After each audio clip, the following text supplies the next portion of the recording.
chỉ bay lệ vek ule tun truma kan la ron react tur chu J.Lalrosanga i Indona ti pukila la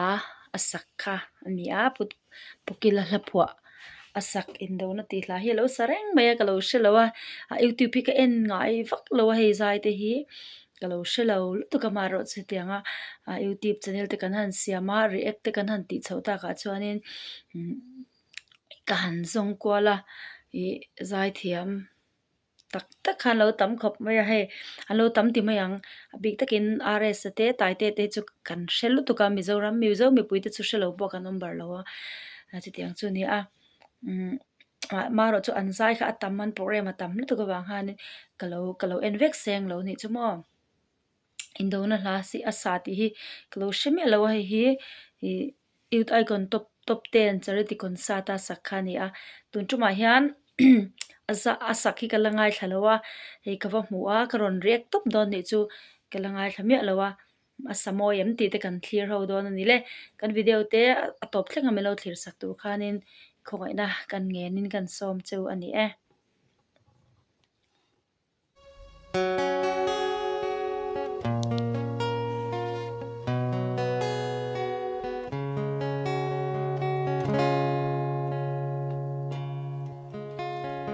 Indona zonga rap thak bel kanun hi lelam ma nek sorin ka oma van Indona ai na sa sokan ni shoi tu Kristan Isuse thlawh ngei Krista mi shoi tu ne tu ro pui chu ka share he youth icon ho charity concert kha ka en chelo ni an nei lai te kha ka chile si musician aten mani le an mani vek khan an ti ka chile si ma se hemi hla tak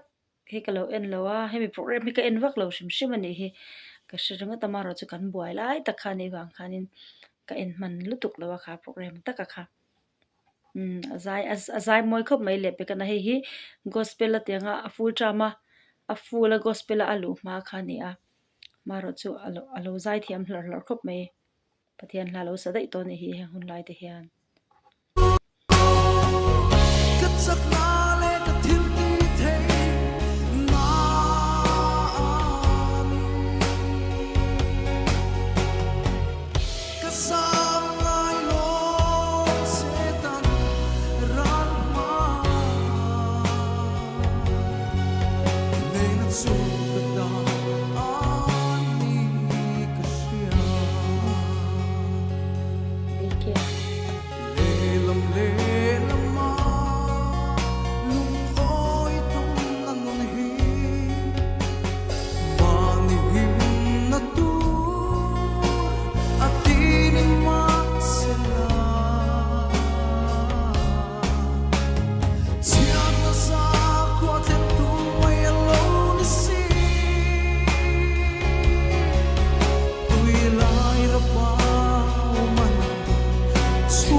wow samoy lutuk he lai chu amoi ka tia he lai chu ka hla du lutuk gospel hla chuan ka du lutuk le hla tha ka ti lutuk tak me ni Indona zonga rap thak ber kan ni oi lai tha lutuk ka tia adik boxia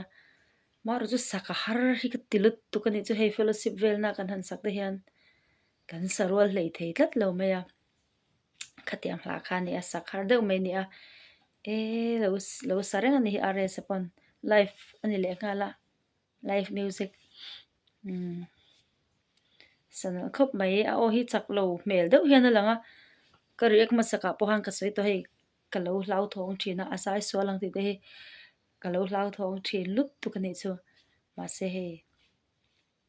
nget lo mel deuh hei a o te po icon zo a holna a te po azai hlei thei lo kha taksa chawatina o te kha a chaw em em maya khatiang kha ne kalo hlau thong thina za hian ma se tuna po lo hlau thong deuh khan om mai la hei thadewin po fa na ngai box se he la pe chu mo thuk se te kha ngaya a bridge te kha ron sadonem a bridge te kha sang se enzel chinang a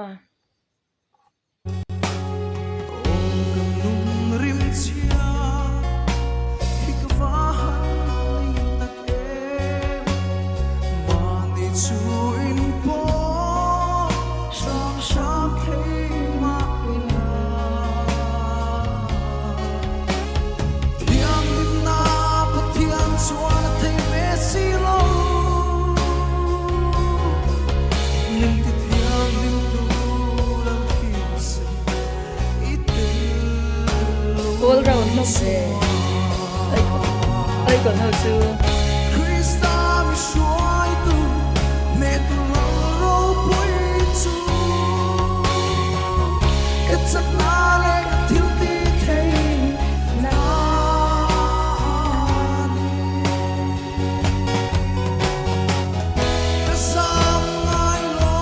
lai te ka sak lai a ol tu har me he lai chu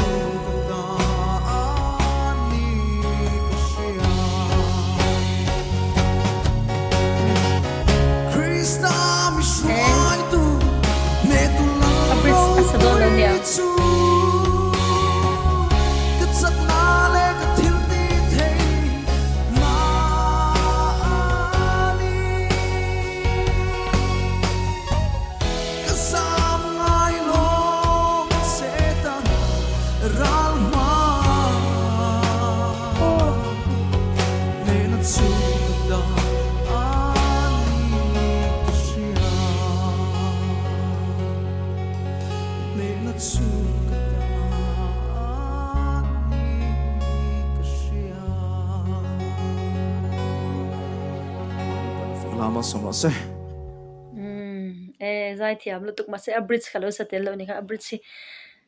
kilometer pa ti khanta a harve em bokani mo maro zu zai thalu tuk are samo la sakhar lu tuk ani achina kan soi to angkhanin